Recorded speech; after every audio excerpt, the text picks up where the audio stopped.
Habla tranqui. Perfecto. Somos una organización democrática interdisciplinaria, cuyo objetivo que tenemos es fortalecer a la economía social, solidaria y popular. Buscamos también, somos una cooperativa de trabajo y con eso buscamos tener un ingreso para las familias que los componemos. Y nosotros realizamos nuestras actividades bajo 3 líneas. Una son las formaciones, otras son las consultorías y otra es la asistencia técnica, que puede ser contable, jurídica, en diferentes ramas.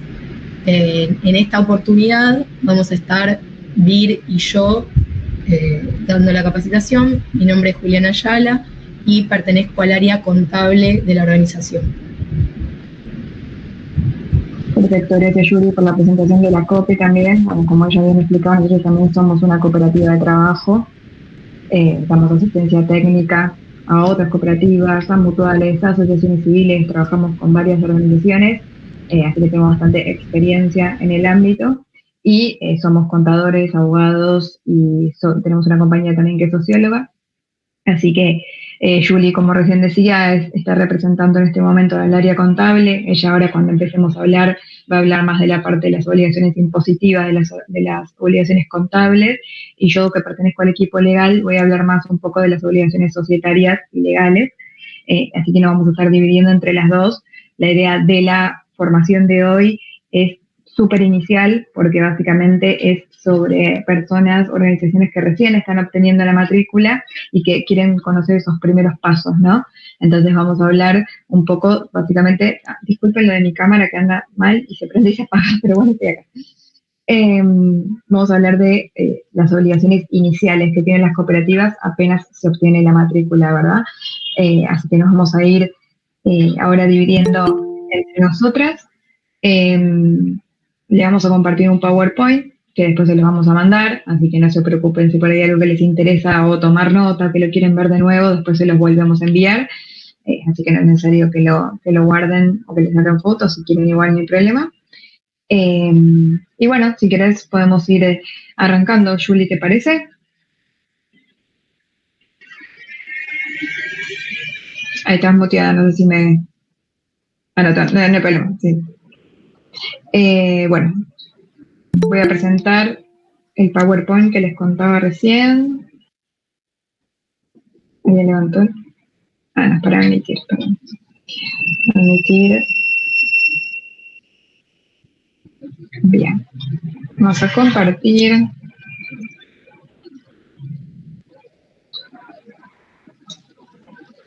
Y a presentar. Bueno, vamos a arrancar primero por la parte del temario. Así les cuento un poco qué es lo que vamos a estar viendo. Ahí se ve bien. Yo no estoy viendo la pantalla del Meet, así que si alguien me quiere responder con el micrófono, le agradezco, si se ve. Sí, se ve bien. Perfecto, bueno, genial, entonces avancemos. Bueno, como les contaba, la formación que vamos a dar hoy tiene que ver con haber obtenido la matrícula y saber cuáles son estos primeros pasos, ¿no? Entonces les pusimos este nombre de obtuve la matrícula como cooperativa y ahora ¿qué hago?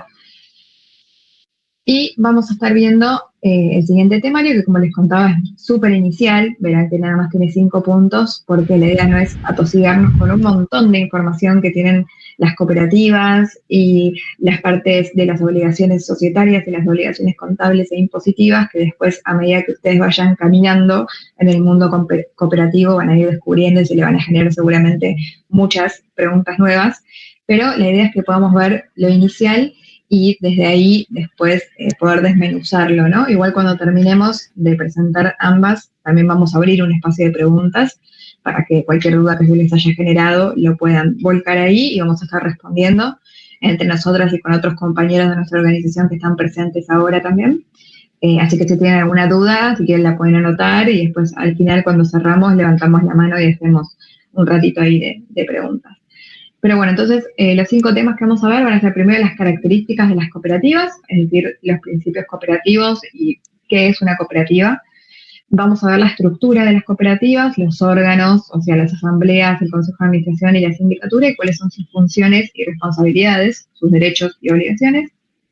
Vamos a hablar de los libros que tenemos, los obligatorios, tanto los contables como los societarios, para saber cómo se hace la rúbrica, por qué es necesaria, cómo identificarlos y cómo se usan.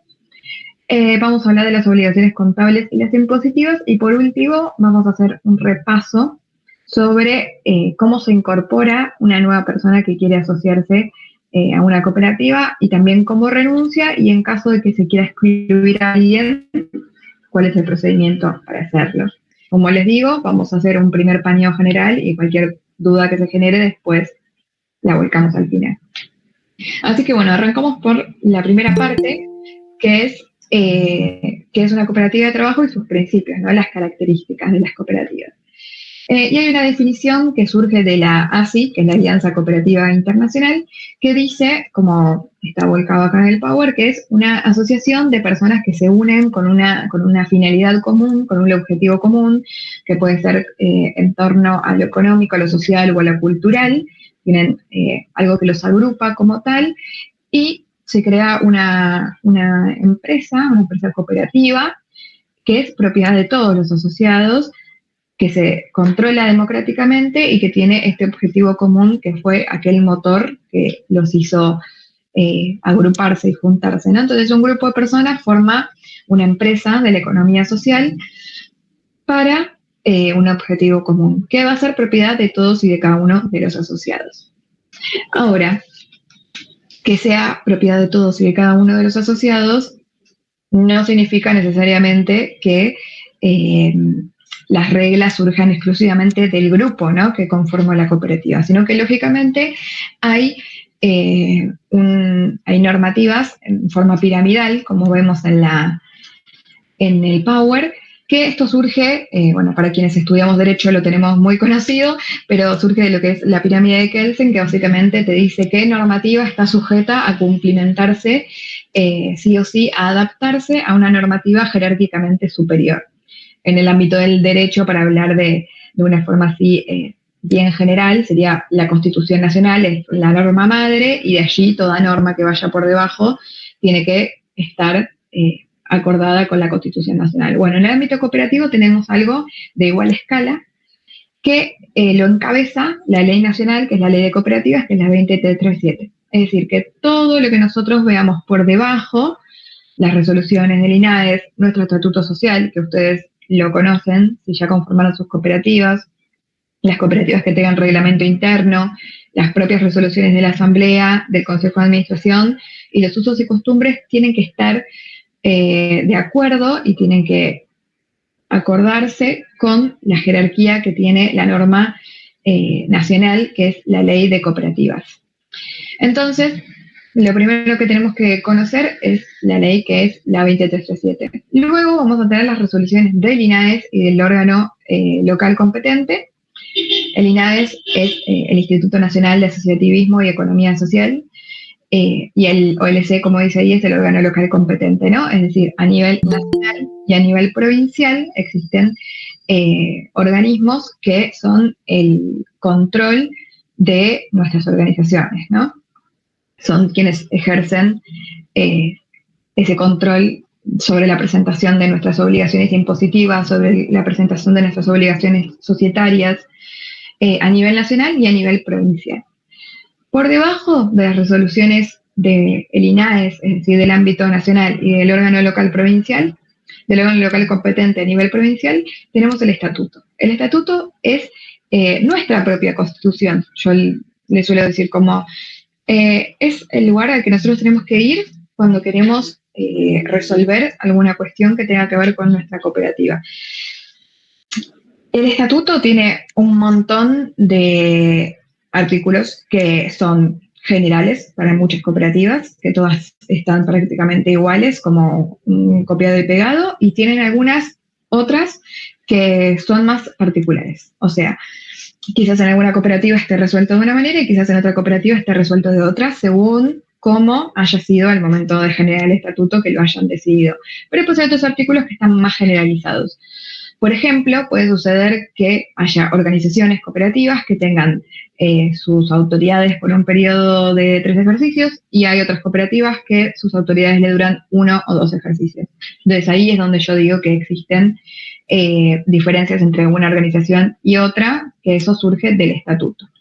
Pero el estatuto es nuestra fuente. Nosotros vamos a saber cuáles son nuestras obligaciones como asociados, cuáles son nuestros derechos como asociados, cuánto nos duran los ejercicios, cuándo cierra el ejercicio social económico, cuántas personas tenemos que elegir para que sean autoridades, cuáles son los derechos y obligaciones de las autoridades, no solamente de los asociados, también del presidente, secretario, tesorero. Si tenemos vocales o no tenemos vocales va a surgir del estatuto. Cualquier cuestión que queramos resolver sobre nuestra cooperativa va a surgir de ahí, va a ser nuestra fuente propia. Y todas las cooperativas tienen un estatuto social.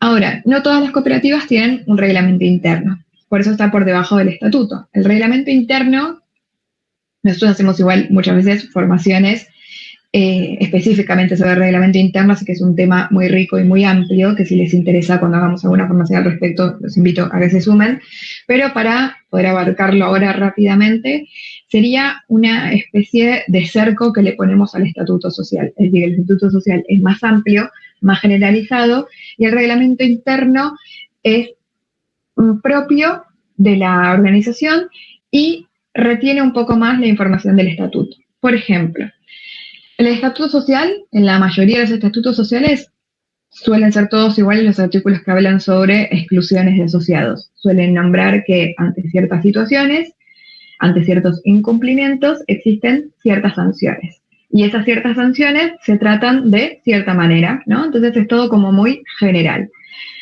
Ahora, nosotros podemos crear un reglamento interno que acorte un poco más eso que es más generalizado en el estatuto. Es decir, que el reglamento interno puede decir que no sea tan general que ante ciertos incumplimientos existan ciertas sanciones, sino que diga directamente que ante el incumplimiento de ausencia prolongada, de ausencia injustificada, de no cumplimiento de sus deberes como asociado, se va a sancionar de tal manera, con una suspensión, con una exclusión, y que eso se va a avisar con cierto plazo de anterioridad.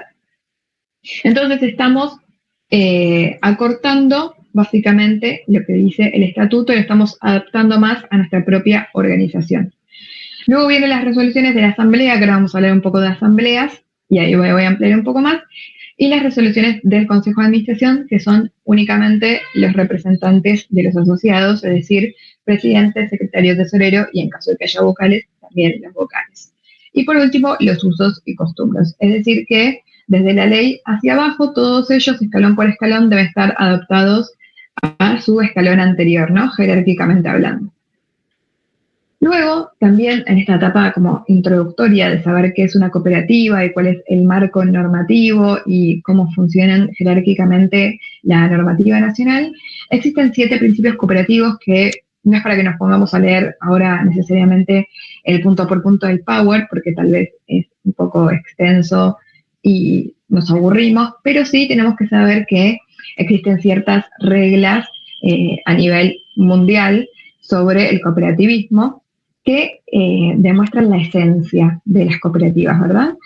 Entonces, no tiene que ver necesariamente con nuestra vida diaria, como sí lo tiene que ver el estatuto o el reglamento interno, sino que son más a nivel por qué elegimos ser cooperativistas, qué es lo que nos motiva a ser cooperativistas y cuál es el marco no normativo, sino como el objetivo moral tal vez que nos empuja a hacerlo y no constituirnos en otro tipo de asociación, de organización, de sociedad. Y entre estos 7 tenemos la asociación abierta y voluntaria, es decir, que cualquier persona pueda asociarse sin ningún tipo de discriminación. Tenemos el control democrático por los asociados, es decir, que los asociados se controlan por sí mismos, entre ellos, no existen un ente como superior bajo quien haya que delegarse, y cada asociado presenta un voto, es decir, que ninguna persona tiene más autoridad o su voto vale más que la de otro asociado, incluso teniendo cargos, incluso siendo autoridades. Y el presidente y quien sea solamente asociado, su voto vale de la misma manera, cosa que es diferente en otro tipo de organización. Después tenemos la participación económica de los asociados, es decir, que los asociados a la hora de asociarnos, sea de forma constitutiva o en el después, aportamos un capital y se decide democráticamente sobre el uso que se le va a dar a ese capital, ¿verdad? Tenemos la autonomía y la independencia, que significa que las organizaciones cooperativas somos autónomas e incluso trabajando con el Estado o con otras organizaciones, eso no implica tampoco una delegación hacia ellos, sino que siempre se conserva la autonomía. Tenemos el principio de la educación, la capacitación y la información, que tiene que ver con este deber de capacitación, este deber de formación a la sociedad, que es un poco lo que estamos haciendo ahora, ¿verdad? Como compartir de qué se trata el cooperativismo, poder divulgarlo, poder educar a la comunidad y a la sociedad sobre qué implica ser cooperativista. Tenemos el principio número 6, que es la cooperación entre cooperativas, que básicamente es que entre cooperativas nos apoyamos y trabajamos y nos fortalecemos mutuamente. Y por último, el compromiso con la comunidad, tal vez uno de los más importantes y el distintivo en tanto a otras organizaciones y sociedades, que es que trabajamos para el desarrollo sostenible de la comunidad sobre la que elegimos, sobre el objeto social para el que trabajamos. Así que bueno, eso fue un poco la parte introductoria de qué son las cooperativas y cuáles son nuestros principios. Y vamos a pasar a la parte de cómo se estructuran, ¿no? Cuáles son los órganos que tenemos, cómo funcionan, cuáles son sus responsabilidades. El órgano más importante de la cooperativa, que son 3, ahora vamos a ir uno por uno, vamos a arrancar por las asambleas, porque es el que tiene mayor poder. ¿Por qué es el que tiene mayor poder? Porque es el que engloba a todos los asociados. Es decir, no solamente quienes tienen cargos, sino que engloba a todos y cada una de las personas que son asociadas a la cooperativa. Y como decía recién, seas autoridad, no seas autoridad, tengas algún tipo de responsabilidad interna, no la tengas, tu voto vale lo mismo que el del compañero de al lado a la hora de tomar una decisión. Entonces está conformada por todas las personas sin ningún tipo, y lo que va a hacer es definir la política estratégica de la cooperativa, porque en las asambleas se toman estas decisiones que van a marcar nuestro rumbo, ¿verdad? Rumbo económico, rumbo de decisión política, rumbo de decisión social, en cuanto a decisiones sobre asociados, cualquier tipo de decisión relevante que necesite la fuerza necesaria como para que todos los asociados voten y se pronuncien al respecto, va a surgir de una asamblea. Por eso es el órgano que tiene mayor poder y mayor peso, porque nos agrupa a todos a diferencia de los otros 2 órganos que solamente agrupan a quienes tienen cargo y a quienes son autoridades. Ahora, tipos de asamblea vamos a tener 3. Una ustedes ya la conocen seguro, quienes ya sean cooperativas, porque es la que le da nacimiento a la cooperativa, es la constitutiva. Es cuando se decide que nos vamos a conformar como tal. Cuando decidimos, nos conformamos como cooperativa, estamos tomando una decisión entre todos los asociados de formar este tipo de grupos social, económico, cooperativo. Entonces, allí estamos haciendo una asamblea, la primera, que sucede una única vez, lógicamente porque es la constitutiva. Ahora, después, a lo largo de la vida de nuestra cooperativa, vamos a tener 2 tipos de asambleas. Una va a suceder todos los años, obligatoriamente, y la otra puede ser que suceda todos los años, puede ser que haya más de una por año, o puede ser que no suceda. La que sucede todos los años, lógicamente, es la ordinaria, que tiene que suceder 4 meses después del cierre del ejercicio social de la cooperativa. Como les decía, del estatuto surge cuando cierra el ejercicio social económico, y 4 meses después de ese cierre de ejercicio se debe hacer la asamblea. Vamos a suponer que el ejercicio cierra un 31 de diciembre, entonces nosotros vamos a tener hasta el mes de abril para realizar la asamblea ordinaria, y lo que va a suceder es que vamos a aprobar el balance, vamos a tratar la distribución de los excedentes y vamos a tratar el ajuste del capital. Y puede ser también que si toca, según cada cuánto renovemos autoridades, puede ser que también tengamos que elegir autoridades, ¿verdad? Entonces, las asambleas ordinarias están limitadas exclusivamente a esos 2 temas, a tratar la parte económica del balance y a tratar la parte social de la elección de autoridades en caso de que sea necesario hacerlo porque se hayan vencido los mandatos, o si existió alguna renuncia o algo que implica reformar los otros dos órganos de los que vamos a hablar ahora. Entonces esa la vamos a tener sí o sí todos los años. Ahora tenemos un tercer tipo de asamblea que puede ser que no suceda todos los años, que son las extraordinarias. ¿Cuándo es necesario hacer una asamblea extraordinaria? Cuando se necesita tratar un tema que precisa de la fuerza necesaria para que todos los asociados se pronuncien. Es decir, que no hay con que se pronuncie únicamente el Consejo de Administración, o la sindicatura, o un grupo cerrado, o algún tipo de ámbito que se haya creado dentro de la cooperativa, un sector, un grupo, sino que precisa, por la importancia del tema, que sea tratado y pronunciado por todos los asociados. Entonces, en ese caso se va a convocar a una asamblea extraordinaria y se va a tratar ese tema. Ahora, estas tres tipos de asambleas pueden ser tanto presenciales o a distancia. Eso queda claro, yo creo que con la definición está bien. Lo podemos hacer como lo estamos haciendo ahora por Meet o nos podemos juntar en algún lugar físico. No hay inconveniente con la modalidad. Ahora, un punto interesante y uno bastante más novedoso es que durante muchos años existió una única forma de hacer asamblea, que es la que está acá puesta como tradicional, que implicaba un paso extra a la resolución 1000, que es del 2021, de la cual participamos nosotros para su creación, que son las asambleas autoconvocadas. Lo que tienen de bueno las asambleas autoconvocadas es que nos ahorran un paso, que ahora a medida que vayamos hablando se los voy a contar. Entonces vamos a hablar primero de las tradicionales, ¿no? De antes de la resolución renovar, que es la que le cuento que crea lo que es la asamblea autoconvocada. Cuando nosotros no podemos hacer una asamblea autoconvocada, tenemos que hacer una presentación previa y una presentación posterior. Es decir, tanto para una asamblea ordinaria como para una asamblea extraordinaria. La presentación previa se hace a través de TAD y nos pide cierta información obligatoria. Básicamente la convocatoria a esa asamblea, es decir, la comunicación a los asociados de que tal día, a tal hora, en tal lugar se va a realizar la asamblea, que va a tratar ciertos puntos, y también lo que nos va a pedir el INADES a través de TAD es que presentemos el balance que se va a aprobar en caso de que sea una asamblea ordinaria, y las partes del balance, su memoria, su informe del síndico, su informe del auditor, el proyecto de la distribución de los excedentes, los estados contables, el FONEDU. Ahora igual Julie nos va a explicar un poco más, ¿no?, sobre eso, ya que es la contadora y experta en el tema, pero es una documentación que tenemos que tener a la hora de presentar esa convocatoria, ya la tenemos que tener cerrado, ya lo tenemos que tener cerrado ese balance porque el INADES a través del TAD, que es la plataforma donde lo cargamos, nos lo va a solicitar. Y después existe una presentación posterior que es otra documentación. La presentación previa tiene que ser por lo menos 15 días antes de la fecha de asamblea, es decir, que si hacemos una asamblea un 15 de abril, por lo menos el 31 de marzo, 1 de abril, 31 de marzo, tenemos que estar presentando esa convocatoria previa con el balance cerrado. Y después de ese 15 de abril, que es el día en que se realiza la asamblea, vamos a hacer la presentación posterior.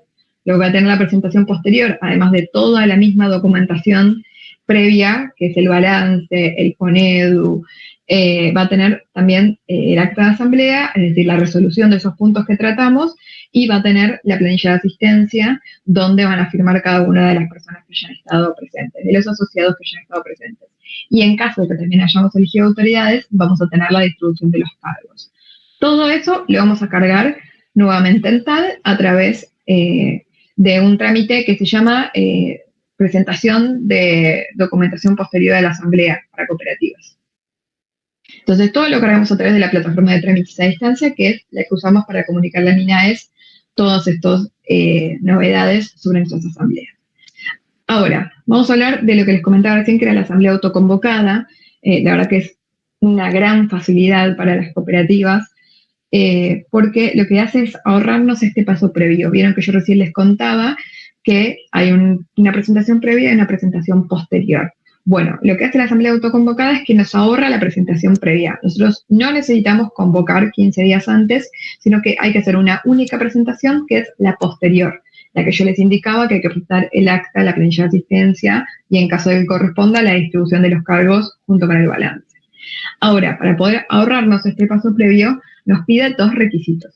Y estos 2 requisitos son que estén todos los asociados presentes, es decir, que no puede haber ausentes, lo cual para organizaciones pequeñas viene bárbaro, para organizaciones grandes es un poco más complicado porque tal vez es más difícil juntar a tanta gente, pero para organizaciones de entre 6 y 20 personas camina espectacular y nos ahorra toda la presentación previa, así que la verdad que es muy favorable. Pero además de pedirnos que esté el 100% de los asociados presentes, también nos pide que haya unanimidad en el orden del día a tratar. Es decir, que es aquellos puntos del orden del día que vamos a tratar de resolver, estemos todos los asociados de acuerdo con que sean tratados. Y en caso de que cumplamos con estos 2 requisitos, únicamente hacemos la presentación posterior y nos olvidamos de que 15 días antes hay que convocar. Cerrando con el órgano de asambleas, pasamos ahora sí a los 2 que contemplan únicamente a quienes tienen autoridades y vamos a arrancar por el Consejo de Administración. El Consejo de Administración son los representantes de los asociados, es decir, son elegidos por los asociados en asamblea y se eligen según el estatuto social que indiquen que tiene que tener la cooperativa. ¿Por qué?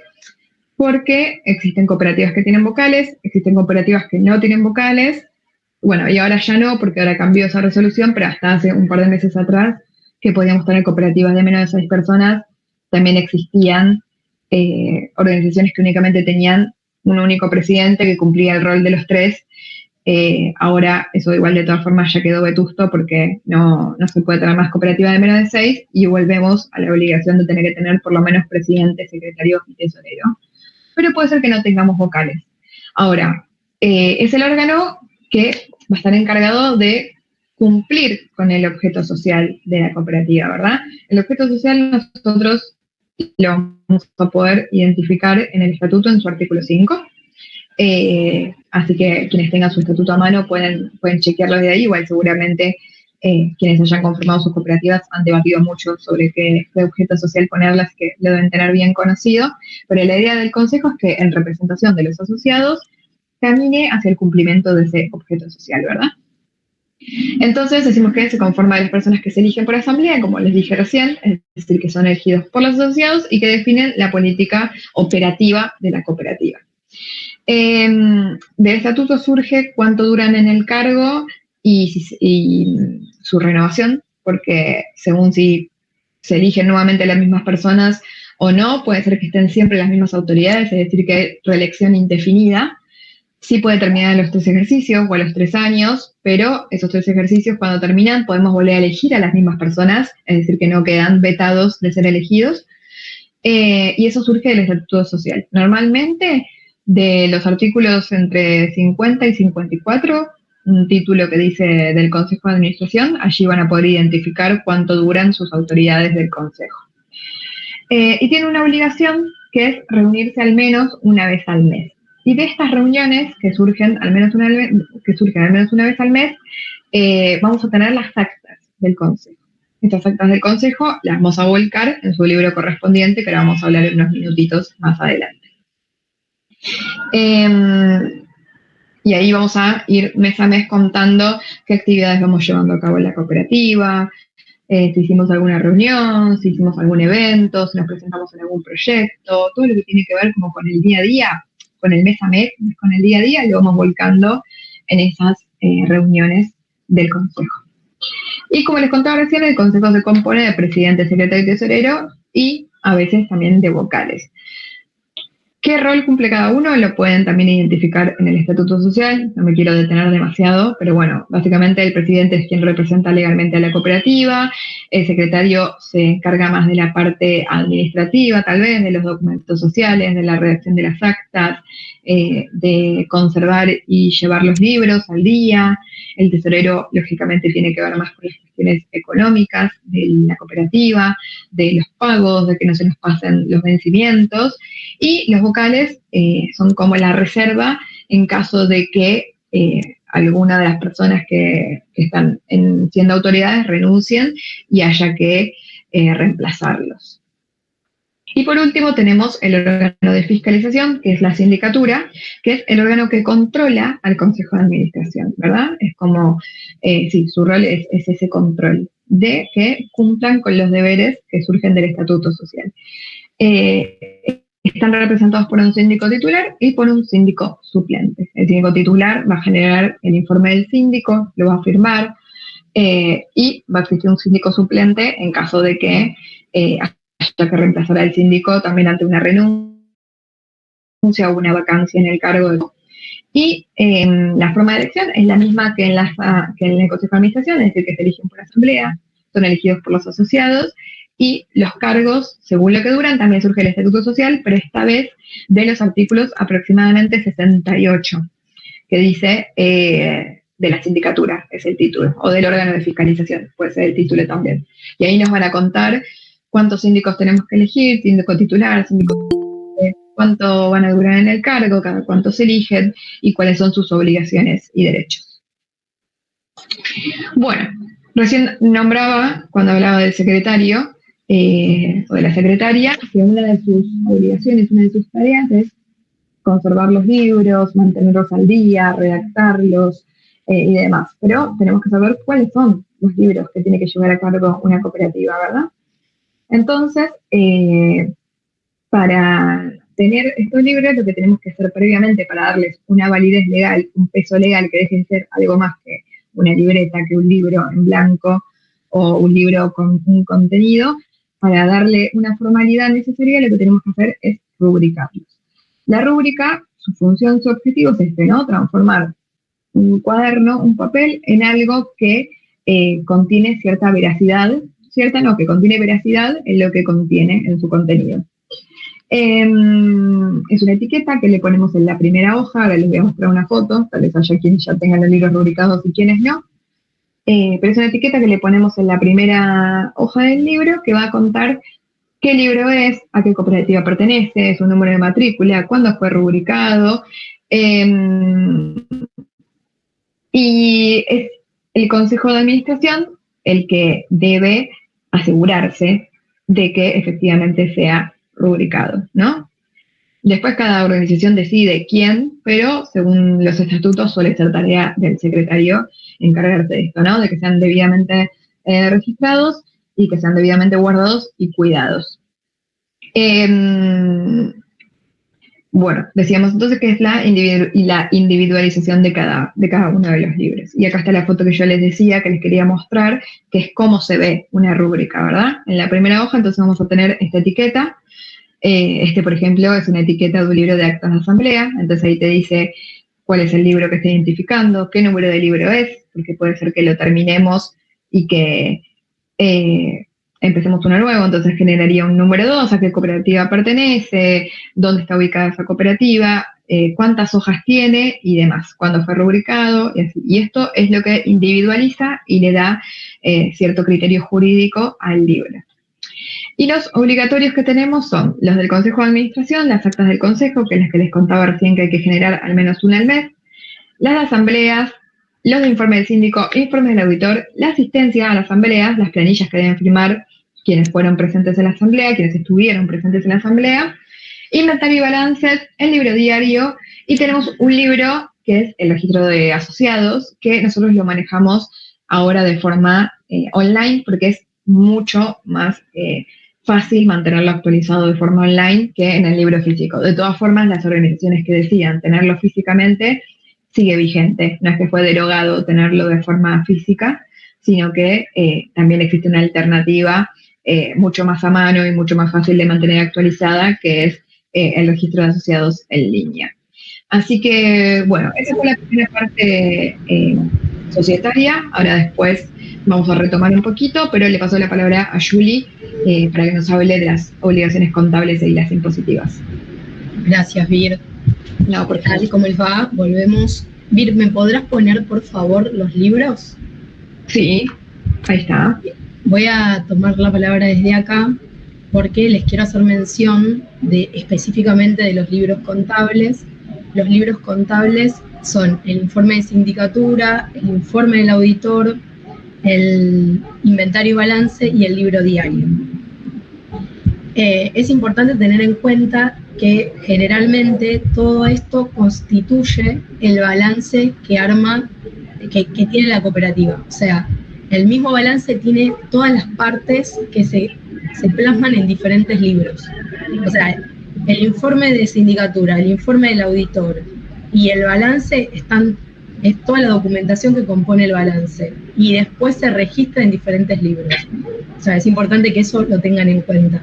Y después una aclaración que quería hacer con respecto al registro de personas asociadas es que el libro en línea se lleva en la página web del INAES, por si alguien no lo sabía.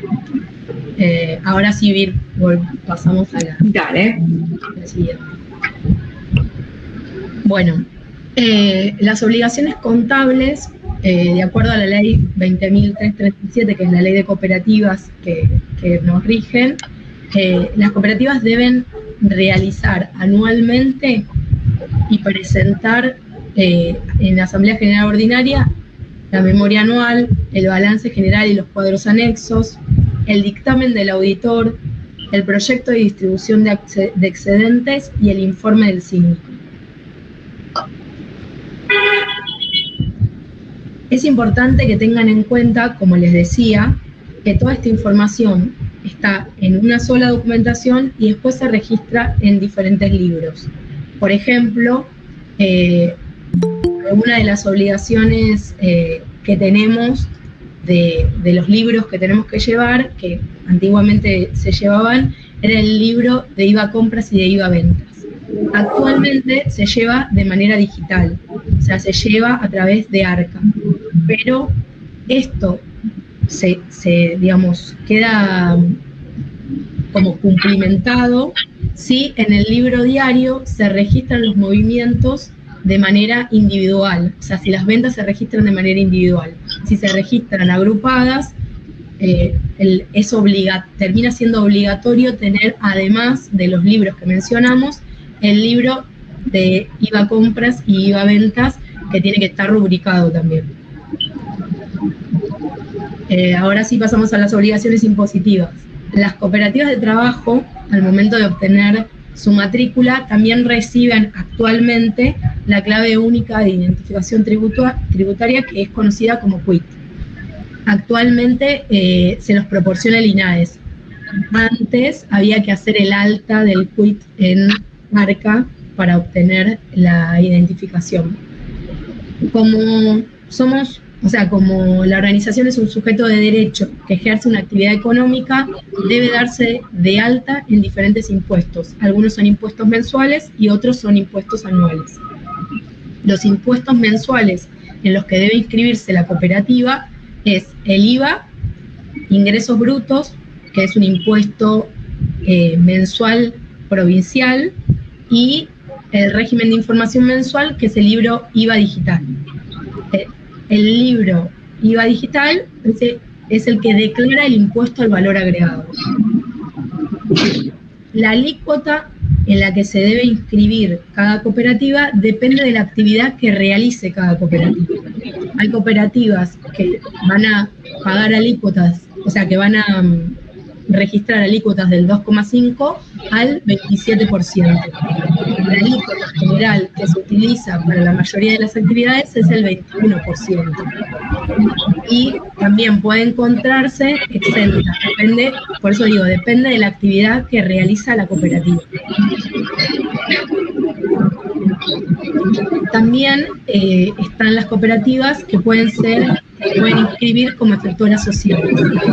Los efectores sociales son aquellas que se inscriben como efectores sociales y tienen el beneficio de gravar las ventas hacia el Estado al 10,5%. Esto es, hay que cumplir ciertos requisitos para ser efectores sociales. No cualquier cooperativa puede ser efectora social. Es importante que lo tengan en cuenta y que, informen al respecto para poder darse de alta si les interesa. La periodicidad de las declaraciones de IVA son mensuales. Todos los meses se hace una presentación digital en donde se declara, ahí se presenta el libro IVA ventas, el libro IVA compras y de la diferencia de eso se obtiene un saldo que algunas veces da a pagar, otras veces da a favor a la cooperativa y otras veces, queda en cero. También existe el IVA diferido, que es la posibilidad que da MIPYME para poder inscribirse, o sea, la Secretaría, el Ministerio de Producción da la posibilidad de inscribirse en MIPYME, en el registro MIPYME, para poder solicitar el IVA diferido. Este IVA diferido lo que permite es que se pase el pago del IVA por 90 días. Es decir, yo hago la presentación mensual hoy, me da a pagar, pero en vez de pagarlo hoy que vence, lo puedo pagar dentro de 90 días. Ese es el beneficio que me da el certificado MIPYMES. Antes era un trámite sencillo. Uno se daba de alta en el certificado, de manera online, y podía renovarse automáticamente todos los años. Actualmente hay diferentes pasos que hay que cumplir para poder darse de alta como MIPYMES. Actualmente, por ejemplo, para darse de alta en el certificado MIPYMES hay que darse de alta con el certificado MIPYMES de cada uno de los asociados, o sea, cada uno de los asociados debe darse de alta como en el registro MIPYMES para poder tener su constancia, y además de eso hay que tener actualizado en INAES el registro de asociados. Es decir, tiene que estar declarado cuáles son los asociados a la cooperativa y los quit de cada uno. Tiene que estar toda la información correcta para que se realice la renovación automática. O sea, cuando uno presenta la primera vez el pedido de certificado y se lo dan, para realizar la renovación hay que hacer este trámite todos los años. Esto es una normativa que se empezó a cumplir desde ahora, desde este año. Pasamos a la siguiente. Después, otro de los impuestos que es obligación de la cooperativa darse de alta es ingresos brutos. Ingresos brutos es un tributo provincial, y el tratamiento de exención y de las alícuotas surge del Código Fiscal y las leyes impositivas de cada una de las provincias. Por ejemplo, si nosotros pensamos en el ingreso bruto de Capital Federal, las cooperativas están exentas de pagar el impuesto de ingresos brutos. Entonces, en esos casos, aquellas cooperativas que solo trabajan en Capital Federal están exentas de pagar ingresos brutos. Pero, por ejemplo, en Provincia de Buenos Aires, la exención queda regida con una limitación. O sea, están exentas bajo determinadas condiciones. O sea, hay una parte que está exenta y otra parte que no. En el caso de que una cooperativa tenga más de una jurisdicción en la cual realice sus actividades, tiene que darse de alta en convenio multilateral. Si la cooperativa solo realiza una actividad en una provincia, es convenio local, o sea, corresponde un convenio local. Solo se da de alta y pide la exención en el lugar que corresponda.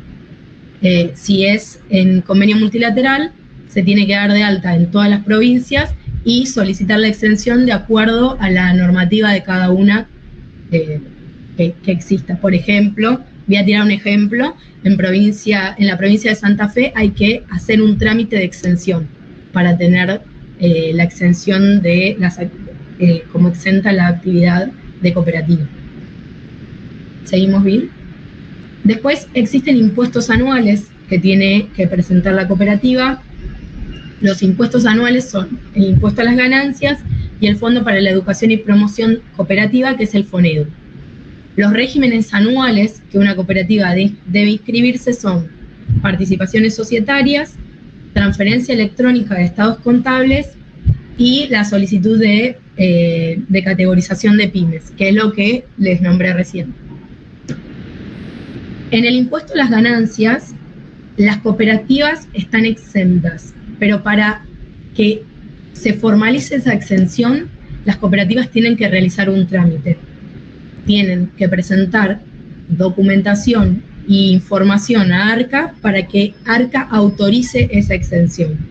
Existen dos formas de realizar ese trámite, uno es de manera simplificada y otro es de manera general. La diferencia es que el trámite de manera simplificada se realiza dentro del año de alta de la cooperativa. O sea, una vez que se dio de alta la cooperativa, tiene un año para solicitar la exención. Entonces, lo que nosotros recomendamos es que aquellas cooperativas que tienen su matrícula se apuren para solicitar la exención para que sea de una manera más expeditiva y más rápida. Las solicitudes que realiza ARCA son de acuerdo a la agencia que les toque.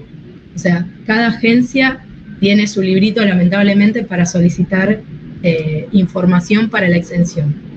Y después el régimen general, que es otra manera de solicitar la exención, es cuando supera el año de alta de la cooperativa. Cuando supera ese año, hay que hacerlo por régimen general y puede resultar un poco más complejo pedir la exención porque seguramente pida mayor información como ventas, como, no sé, altas de monotributo, como pagos de monotributo. Puede haber una variedad de información que puede solicitar ARCA para poder emitir un dictamen sobre si da o no la exención. ARCA puede confirmar, admitir o rechazar el trámite. Una vez admitido, la cooperativa cuenta con la exención y ARCA tiene 45 días corridos para expedirse. O sea, confirma la exención o realiza un requerimiento de información. ¿Qué es lo que suele suceder? Suele pasar muchas veces que admite el trámite, uno, digamos, piensa, ya tengo la exención, pero ARCA no emite la exención, sino que admite el trámite.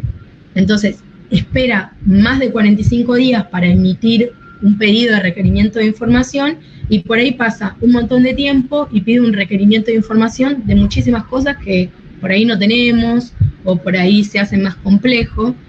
Entonces, también es importante tener en cuenta este dato de los 45 días porque tal vez si ya solicitamos la exención podemos pedirle a ARCA que emita una confirmación de esa exención. Entonces, ese pedido obliga a que ARCA nos dé la exención y tengamos que hacer, digamos, no tengamos que hacer 500 requerimientos después de información que nos piden. También tenemos que tener en cuenta que esta exención se renueva año a año y que se renueva automáticamente, pero que requiere la presentación de una nota de cumplimiento. Esta nota de cumplimiento es una presentación, es una nota que realiza un contador, que tiene que estar certificada por un contador, en donde dice que la cooperativa cumple con el requisito de que no recibe ingresos superiores o iguales a 10.000 pesos de otra manera que no sea electrónica. Eso es importante que lo tengan en cuenta. Después, otro de los impuestos que tenemos es FONEDO, que es un tributo anual sobre el capital de las cooperativas que se destina a financiar las acciones de promoción que lleva adelante INAES. Este impuesto corresponde al 2% del patrimonio de la cooperativa según el balance. Digamos, es importante que tengan en cuenta que, digamos, siempre va a salir, o sea, ese impuesto va a salir de la culminación del balance. Una vez que se realiza el balance, de ahí va a surgir la información para tener el patrimonio neto y poder calcular ese 2%. También es importante tener en cuenta que hay un impuesto, que es el impuesto ley 25413, que se paga en las cuentas bancarias por los movimientos que hacemos en las cuentas bancarias, que es cuando ingresa dinero a la cuenta o sale dinero a la cuenta, hay un impuesto del 1.2, o sea, entre las 2.6, 0.6, entre el ingreso de dinero y la salida de dinero de la cuenta, y ese impuesto se puede tomar el 33% de ese impuesto para restarlo del pago que hay que realizar de FONEDO. También se realizan una vez que se empieza a pagar Fonedo, se calcula, o sea, ARCA calcula anticipos de Fonedo, que se deben ingresar, digamos, anticipos mensuales antes del vencimiento y que equivalen más o menos al 9% del impuesto determinado en la declaración jurada anterior, siempre que el anticipo resulte igual o superior a 500 pesos, o sea, siempre que el impuesto que se haya determinado resulte igual o superior a 500 pesos. También es importante tener en cuenta que hay regímenes de información que hay que dar a ARCA. Uno es el libro IVA digital, que es el que se presenta mensualmente, pero porque en el libro digital actualmente se presenta el libro IVA compras y el libro IVA ventas. Entonces esto es importante que lo tengan en cuenta porque no solo se presenta el IVA, sino que también se presentan los libros en ese mismo trámite. Después está la transmisión electrónica de estados contables, que es dentro de los 6 meses de cierre del ejercicio, se debe subir a ARCA el balance legalizado.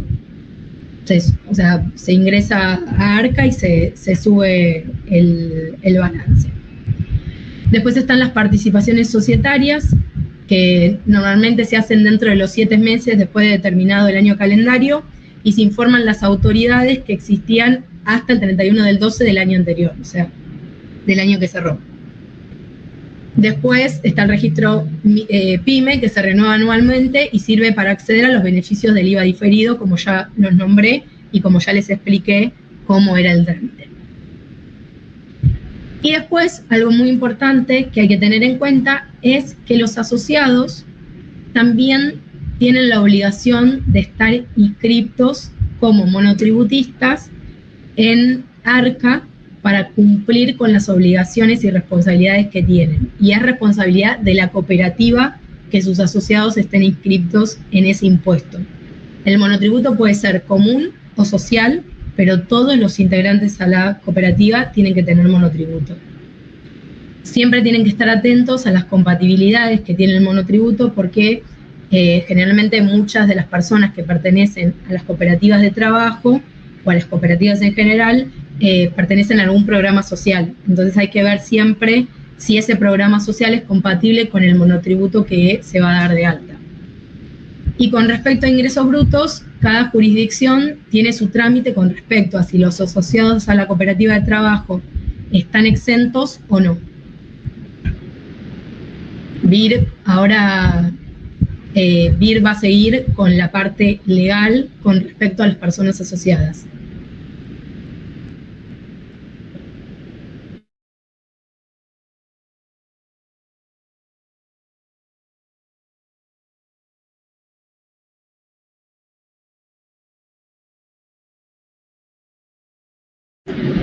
BIR, ¿estás? ¿No se me escuchaba? Estaba hablando sola, menos mal que me... No se escuchaba. Ay, se apagó la cámara también, acá veo, perdón, estaba hablando sola. Bueno, la cámara no la puedo hacer andar, pero les empiezo a contar lo que estábamos diciendo. Yo lo que les estaba comentando recién era que acá se conectan un poco los puntos de cuando yo hablaba inicialmente de esta pirámide jerárquica, de qué normativa está por encima de la otra, y Julie recién comentaba que todos los asociados tienen esta obligación de ser monotributistas, ¿verdad? Entonces, nos preguntamos de dónde sale esta obligación. Bueno, esta obligación justamente sale de la ley de cooperativas, esta que nombrábamos hoy inicialmente como la 20337, de allí surge que todos los asociados tengan que tener monotributo. Entonces también por eso es necesario tener en claro cuáles son los instrumentos, las normativas y qué jerarquía tiene cada una de ellas a la hora de utilizarlas, ¿verdad? Entonces ahora para cerrar con el temario, este es el último tema que vamos a tratar y después abrimos las preguntas, vamos a conectar un poco esto que Julie estaba comentando de las obligaciones que tenían los asociados en tanto a lo impositivo y vamos a hablar de cómo es el procedimiento para que los asociados sean asociados como tal o para que dejen de serlo en todo caso. Entonces, lo primero que vamos a hablar es de cómo ingresar. Siempre estamos hablando de una vez que ya tenemos constituida la cooperativa y ya existen los socios iniciadores, los constitutivos, ¿verdad? Sino aquellas personas que vamos a sumar de acá en adelante a nuestra organización. Y tienen que cumplir ciertos requisitos. Uno tiene que ver con una cuestión de edad, otro tiene que ver con cuestiones de idoneidad y otro tiene que ver con cuestiones de voluntad. Entonces, en cuanto a la edad, lo que necesitamos es que tengan más de 18 años en general. Puede ser que algún estatuto indique un poco menos, pero generalmente vamos a partir de la edad en la que se adquiere la plena capacidad, que son los 18 años. Porque acá nos abre la puerta al consentimiento, ¿no? A la voluntad. Entonces, al obtener la mayoría de edad, vamos a poder manifestar nuestra voluntad de querer ser asociados de una cooperativa. Y también necesitamos tener la idoneidad requerida para ser asociados, ¿no? Es decir, entender este acto que estamos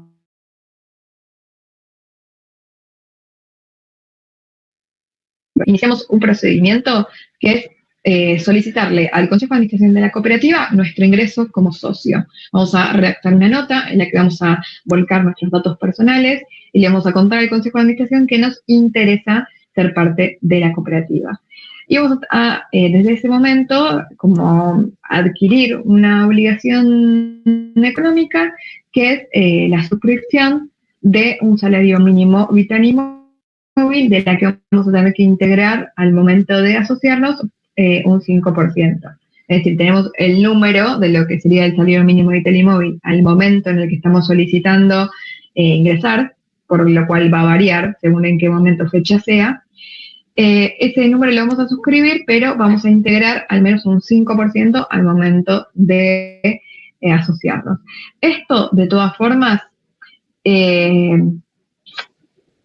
o sea, tranquilamente y según ustedes cómo lo vayan manejando, se va charlando, ¿no? Con el asociado. Es decir, depende un poco de cómo es la vida económica y la tesorería y cómo manejen los números cada cooperativa.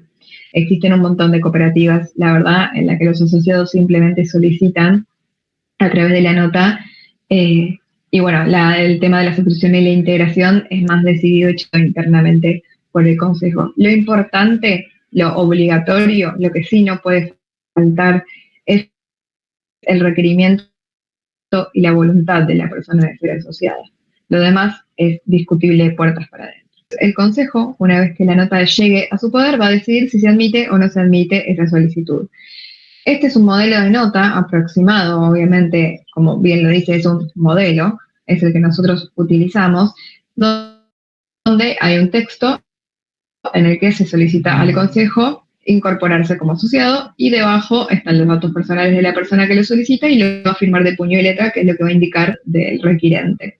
Y este modelo de nota va a ser tratado a través de un acta del Consejo. No sé si recuerdan que hace un ratito estábamos hablando de que el Consejo de Administración debe juntarse al menos una vez al mes para tratar ciertos temas. Bueno, ¿qué no debe faltar en actas cada vez que un asociado ingresa o renuncia a una cooperativa? Sí o sí tienen que estar tratados en actas. Entonces, una vez que les llega al Consejo de Administración la solicitud, la nota requiriendo asociarse, el Consejo va a reunirse y va a decir si la acepta o no la acepta, y esa decisión va a aplicar en un acta de Consejo de Administración. Que nuevamente les indico, esto que les estamos mostrando en pantalla es un modelo, es el modelo que utilizamos nosotros, siempre los modelos se adaptan a las organizaciones. Y luego de que el Consejo, vamos a suponer que lo aprueba y que entonces la persona se incorpora como asociado, lo que hacemos es cargar esa nota y esa acta, es decir, la solicitud y la aprobación, en la plataforma TAD, que también es en la que hablábamos al principio, trámites a distancia, donde le vamos a contar al INAES que estamos incorporando a un asociado a nuestra cooperativa. Entonces vamos a abrir este trámite que se llama presentación de documentación del órgano de administración, y allí vamos a poder cargar la solicitud y la aprobación del asociado. Una vez que lo cargamos en TAD, que abrimos este trámite, vamos a actualizar el libro de asociados. Según si lo tengamos físico o lo tengamos online, va a ser la forma en que lo actualicemos, pero es importante que cada vez que haya un movimiento asociado tengamos la costumbre de ir actualizando nuestros registros para que estén siempre al día, porque después se conecta muchísimo con las obligaciones contables e impositivas sobre quiénes son los asociados que están vigentes, quiénes ya no lo están, y demás. Es súper importante tener los asociados al día, así que esta presentación y el posterior registro en el libro asociado, sea en línea o físico, es algo que tienen que tener muy presente. Ahora vamos a pasar a la parte de cuáles son los modos en que una persona sale de la cooperativa. Y en este caso tenemos 3 posibilidades. La renuncia, que como bien sabemos es un acto voluntario, fallecimiento de la persona y los casos de exclusiones. Vamos a empezar hablando de las renuncias. En fallecimiento no nos vamos a detener porque es lógico, lógicamente cuando una persona fallece deja de pertenecer a la cooperativa, no es algo que sea que se puede heredar, digamos, no es que porque una persona fallezca de repente alguien ocupa su lugar, sino que es directamente una forma en la que una persona deja de participar en este tipo de organizaciones, porque es intuito persona, digamos, o sea, la persona que se adhiere como tal, no puede venir alguien a reemplazarlo, era esa persona únicamente la que es perteneciente a la organización. Ahora, donde sí nos vamos a detener un poco más son en las posibilidades 1 y 3, que son las renuncias y las exclusiones.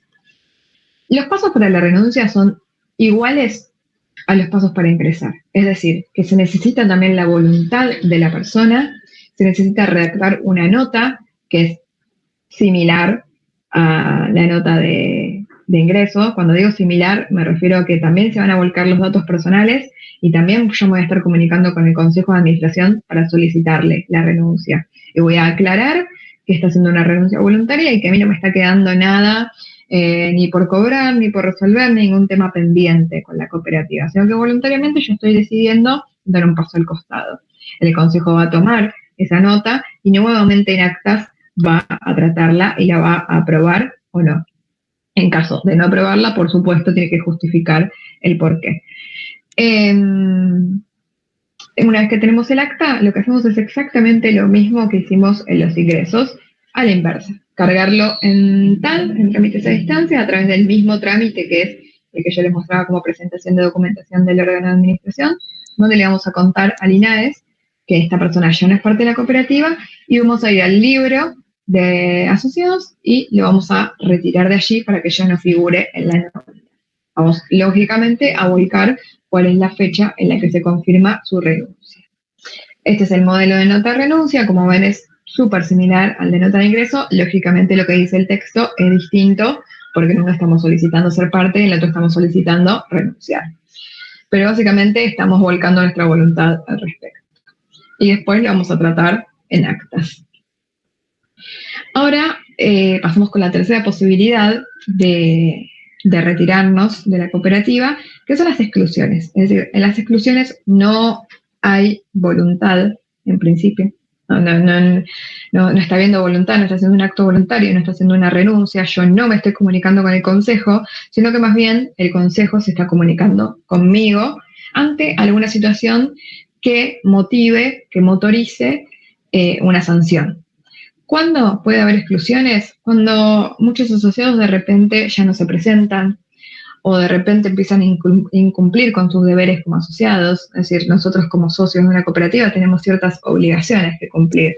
Cuando estamos dejando de cumplir con esas obligaciones de una forma ya muy evidente, que ya no es charlable, que ya no se puede solucionar, que ya no hay interacción de ambos lados para que el vínculo societario cooperativo continúe, puede motivar un sumario interno. ¿Qué significa el sumario interno? Bueno, el sumario interno es este instrumento que tenemos desde las cooperativas para excluir a una persona. Como obviamente somos cooperativas y no somos empresas de trabajo clásico formal, no existe la figura del despido, porque no tenemos una relación laboral, no existe un vínculo laboral entre asociados y consejo de administración. No hay jerarquía, no hay ningún tipo de,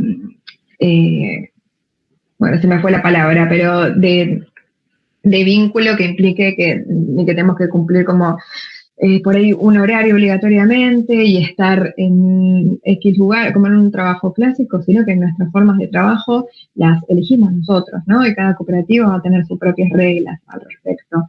Ahora, cuando esas reglas dejan de ser cumplidas, puede motivar un sumario interno. Un sumario interno es un acta del Consejo de Administración, es decir, el mismo instrumento que venimos realizando hasta el momento, que va a contar qué es lo que está sucediendo. Va a decir, esta persona está incumpliendo con sus deberes de asociados de esta manera, hace X cantidad de días que no viene, no avisa, llega tarde, falta sin avisar, de repente se fue a vivir a otra provincia y ya no vino, de repente sucedió una situación de violencia, lo cual incumple con nuestro estatuto y ya no puede ser parte. Vamos a contar qué es lo que está pasando y le vamos a dar a la persona la posibilidad de defenderse del derecho a réplica. Va a tener un plazo que en general, al menos las cooperativas que tengan reglamento interno y hayan elegido otro plazo, suele ser de 5 días. Y si la persona en esos 5 días no ejerce su derecho a réplica o no de ninguna manera contradice lo que dice el inicio del sumario, vamos a proceder con la sanción, que también es un acta de Consejo de Administración, pero en vez de iniciar el sumario lo va a cerrar. Y en ese cierre de sumario lo que va a hacer es explicar que ante su no respuesta o ante una respuesta que no contradice, que es lo que se está generando para iniciar el sumario, entonces se decide su exclusión por incumplir con el estatuto social. Es decir, que la motivación para una exclusión son los incumplimientos de los deberes como asociados. Y una vez que el sumario está cerrado y se decide la sanción de exclusión, entonces hacemos lo mismo que hacíamos con las renuncias y con los ingresos, es decir, los cargamos en TAN y los retiramos del registro en línea. Ahora, puede ser que un sumario interno no motive necesariamente una exclusión, sino también motive una suspensión. Bueno, en ese caso, la persona va a seguir siendo asociada, pero también es un instrumento que se puede usar como un paso previo a una exclusión, ¿no? La sanción de suspensión por X cantidad de tiempo. Y eso va a surgir de nuestro estatuto social, donde dice cuáles son estos deberes y obligaciones de los asociados, ¿no? De allí y de esos incumplimientos únicamente es de donde se puede motivar un sumario. Es decir, no podemos a una persona que no está ni incumpliendo ningún deber de asociado y está yendo a cumplir con sus tareas y llega en horario y todo, de repente decirle, no te queremos excluir. Porque no, el sumario está necesariamente motivado por un incumplimiento. Así que bueno, para cerrar, vamos a repasar muy brevemente cuáles son justamente estos derechos, obligaciones de los asociados. Esto es lo último que tengo para contarles. También tengo estos artículos. En esta primera pantalla vamos a ver los derechos de los asociados, que igual reitero, como les decía al principio, que puede ser que esto sea generalizado y sea distinto a lo que ustedes tienen en sus estatutos, porque cada estatuto puede ser distinto, pero en general son los que surgen, como acá dice, por ejemplo, usar los servicios de la cooperativa en las condiciones estatutarias y reglamentarias, proponerle al Consejo y a la Asamblea iniciativas para crear convenientes al interés social, participar en las asambleas y tener voz y voto, aspirar al desempeño de cargos de administración y fiscalización, es decir, que cualquier persona puede ocupar un cargo y ser autoridad, pedirle a la Asamblea Extraordinaria convocarla para tratar algún tipo de tema que exceda a la asamblea ordinaria y tener libre acceso a las constancias del registro de los asociados. También pedirle al síndico la información sobre las constancias de los libros y retirarse voluntariamente, es decir, poder ejercer su derecho a renuncia. Y las obligaciones, bueno, como ven, y para que más o menos se ubiquen en sus estatutos, esto está entre los primeros artículos. Acá más o menos lo van a encontrar entre el 10 y el 13-14, deberían encontrar ahí sus derechos y obligaciones. Y las obligaciones, que acá es cuando hablábamos recién de las exclusiones, y decimos, si incumplimos alguna de estas, estamos motivando una posible exclusión. Bueno, si no integramos las cuotas suscriptas, si no cumplimos con los compromisos que contrajimos a la hora de asociarnos,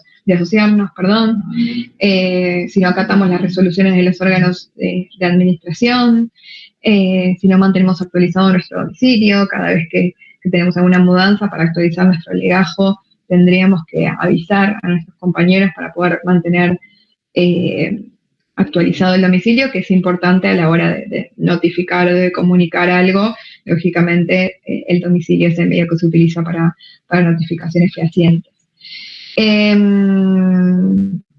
Y bueno, y en eso, ahí pueden ver en el 11 y en el 12, en nuestro caso, ustedes verán en el suyo dónde está, pero más o menos va a estar por ahí. cuáles son sus derechos y obligaciones. Y bueno, chicos, con esto cerramos. Acá les dejamos nuestro QR, que es para poder acceder al link que tiene nuestra página web y para comunicarse con nosotros. Y si les parece, podemos abrir una ronda de preguntas o alguna consulta respecto a lo que hayan tenido de lo que estuvimos hablando con Julie.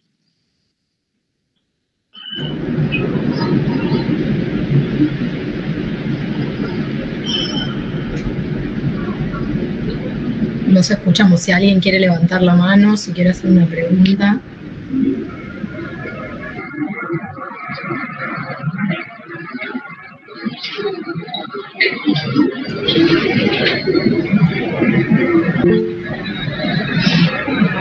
Isa.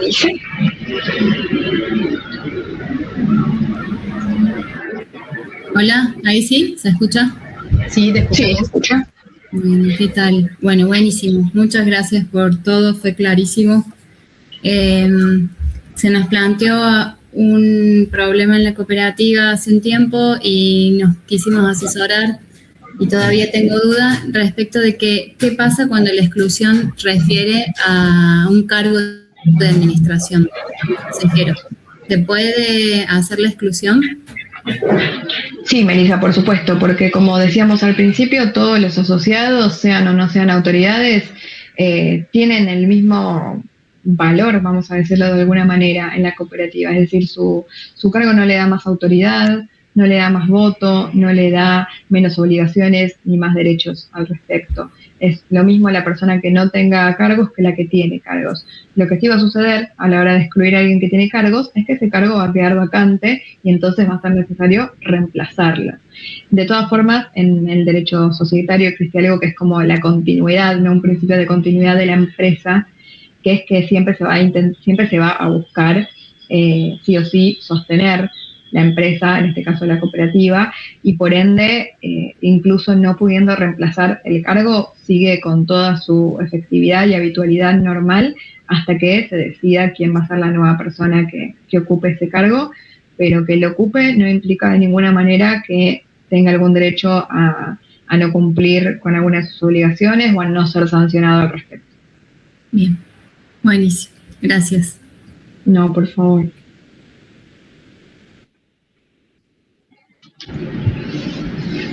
¿Alguien más? Igual ahí yo le contesté a Sandra, pero esto va a quedar grabado, después se lo vamos a compartir y le vamos a compartir, como dijo Vir al principio, todo lo que estuvimos proyectando para que lo tengan y lo puedan ver con más detenimiento. Sí, por supuesto. Bueno, muchas gracias a todos por participar, por estar, por venir. Todas las formaciones de acá en adelante que tengamos también se las vamos a comunicar para quienes deseen ser parte, y cualquier duda que tengan también al respecto se pueden comunicar con nosotros. En el link, en el QR que les compartimos, pueden seguirnos en Instagram, pueden ver el material que fuimos subiendo de otras capacitaciones y hay mucho material que por ahí les puede ser útil en otros aspectos y no solo en este que compartimos ahora. ¿Querés volverlo a compartir, Vi? ¿El QR? Sí, por fin. Por supuesto. Dale. Estoy intentando hacer andar la cámara, pero no hay chance. Bien, ¿ahí se ve? No, yo no lo veo al menos. A ver, unos segunditos. La presentación está empezando, dice, te la tarda un poquito.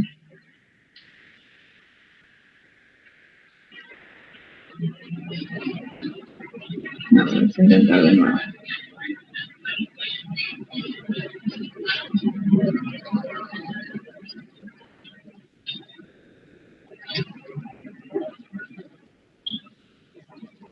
¿Lo tenés a mano vos, porque no estoy pudiendo? Dale. Está en gris la parte de compartir.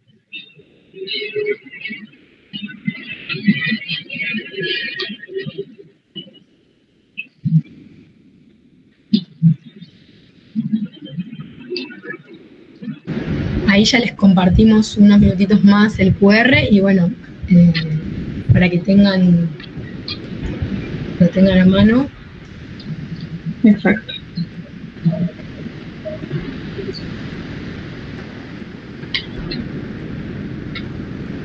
Yo mientras leo. No, gracias, por favor. Estaba leyendo ahí los comentarios del chat. Gracias a todos por venir. Graciela. Eli.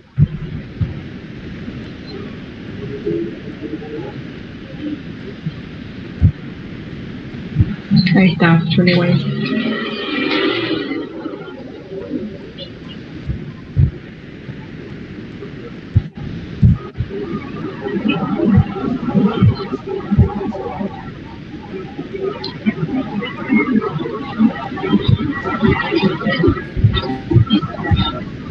Bien.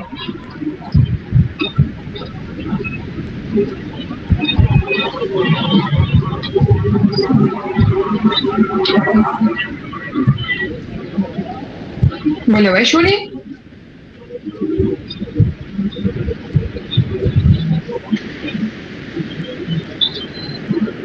Sí, lo veía, lo que pasa es que si les comparto no puedo ver yo. Bueno, no te hagas problemas, lo que hacemos ahora directamente es mandárselo por mail, ¿te parece?